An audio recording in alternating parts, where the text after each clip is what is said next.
According to the Israel Foreign Ministry, under existing agreements between Israel and the Palestinian Authority, Area C remains under Israeli administrative and civil authority.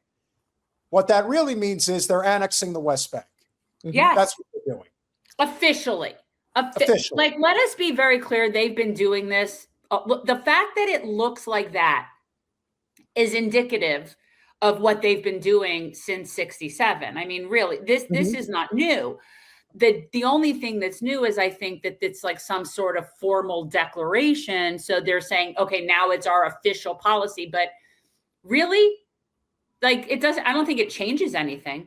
Do you? Well, I think I'll tell you one thing that's been ignored too much. I mean, with Gaza, you know, this genocide being live streamed before our eyes, Israeli settlers have been attacking, killing people on the West Bank, stealing their animals, stealing their food. It's horrible, and it all led to this. It's all leading to this and this greater Israel project, or whatever it is they call it, a complete annihilation. And they're setting up Gaza is going to be a concentration camp. Yeah. There's no other way around it. With this peace, I mean, sickening to me that they actually use the word peace. And their goal is to wipe people out and send them out. And they're going to they've tried to get other countries to take people in. I don't know how they're going to do it, but that is their goal. It's sickening. It's really horrible. And I blame Joe Biden. This all began with him. He's the one right after October 7th, maybe it was October 8th or 9th, he runs over there and kisses Netanyahu's ring. They went around Congress, although there's collusion there because Congress is like, don't ask us about Israeli weapons because, we don't want to be seen doing that. But everything Israel asked for and more, lying to the public. And you mentioned AOC. I will never forget at the convention, she claimed Kamala Harris was working for a ceasefire. What working tirelessly for a ceasefire. And this complete lightweight is going to run for president in 28.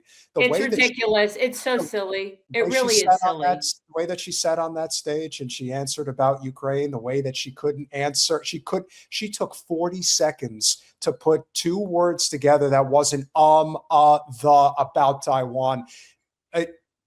Look, at the end of the day, there's a reason we call our show Revolutionary Change. Israel is not going to stop until the United States is in a revolutionary moment. That's it. There is no other way out. And it's absolutely true. I also want to mention this Iran thing. This can go either way. The U.S. could crush Iran. They can destroy Iran, or Iran can fight back. And we don't know what's going to happen. I hate to say this, but I think something cataclysmic will have to happen for people in this country to rise up the way we ought to. Yeah. For there to be a general strike, for there to be a series of events outside. I think people understand now. The electoral route is not going to save us. No, the Democrats aren't going. Their strategy, such as it is just to hope that the Republicans are unpopular and they get back in. But Trump is like, you're not having an election, so you can just forget that. So, even if they do, they don't have anybody. That's the truth. They have nobody. Yes, they have nobody. They could prop someone up. I mean, but that's their strategy, is to hope for some catastrophe among the Republicans. Yeah. There's nobody to save. And what happens? And nobody's going to forget. What do they do when they're in? Nothing. Remember? Nothing. They do nothing. The parliamentarians, whatever it was people wanted or needed, the parliamentarian says you can't have it. Right. Can't. Not against the parliamentarian is in charge. Margaret, honestly, could you even imagine somebody like William Jennings Bryan running for president in the Democratic Party today? Something like that. I mean, we are so far past any type of legitimate left populism that actually is desperately needed. And all the while we're still trying to save our necks, this is the propaganda that Israel is putting out there every day. جارح صفدي وأنا من الطائفة الدرزية. مولجيتا ترول كبالالو إمتى كإثيوبيانو. אני הודיה. أنا مسلم. أنا شرطي بشرطة إسرائيل ووظيفتنا نحافظ على الجميع. My name is Maya. I made Aliyah from Australia. Меня зовут Дима. Я репатриировался из Беларуси. Я христианин. Je m'appelle Bar, j'ai fait mon alia de France. وأنا ضابط بشرطة إسرائيل. And we're here to protect everyone. Et la police est là pour protéger tout le monde. אני שוטרת, ואנחנו שומרים על כולם. Israel police is made up of all religions and backgrounds. How nice. All sorts of sellouts have come from. Sellouts come in all shapes, sizes, and colors. We know that. I'm not even convinced that that's real. That looks very AI to me. What do you think?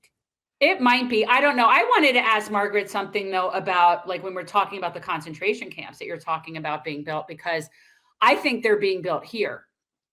And I think. Also, yes, absolutely. And I think that what we're going to start seeing is people that are resistance people, as well as homeless people, or people of that ilk are going to start getting rounded up and put into facilities because you make it illegal to be homeless. So now you have a crime just by your existence. So then that justifies locking up people. So I think like they're building facilities for people. And it's not, people who think it's going to stop with the immigrants are delusional. Oh, they are. They are. I mean, buying but I have to tell you something. I can't remember what state it was in. Someone set fire to one of these warehouses and then they said, deal's off. I was like, so that can work. Apparently, thank you for the blueprint. Yes, they but what ICE is doing, they are, and we have to give credit. You know, it's easy to be cynical, but there are people who are ready to act, and they are acting at great risk to themselves. There are still, despite the fact that they killed those 2 people in Minnesota, there's still people protesting, still people following them, still people observing them. And they're coming up with, did you see this story where they're getting female ICE officers to pretend their cars have broken down? No. And then if anybody comes to have this started apparently in Minnesota this week, and there have been several cases where these women, and someone said, it's not that cold in Minnesota. Why would you have your face covered? But anyway, so these ICE officers, they lift their hood, they look sad. Sometimes they ask people to help them, and the people come to help them. If they're people of color, they get snatched up. They are, facial recognition. Do you know if you buy a plane ticket right now, ICE sees the TSA has to show them everyone's passenger information. So if you're undocumented, you shouldn't be on a plane. Actually, if you're documented, maybe you shouldn't be flying right now. All of these things that no one, this weak liberal class can't seem to stop. The judges say you've got to let this person go or that person go. Children locked up for months. Horror stories of people wearing diapers, lying in feces. Oh, horrible, horrible things that keep going on without a peep from Kamala Harris or AOC. They may say, do you remember the picture of AOC with the kids in cages and she's crying like this? Yes, yes.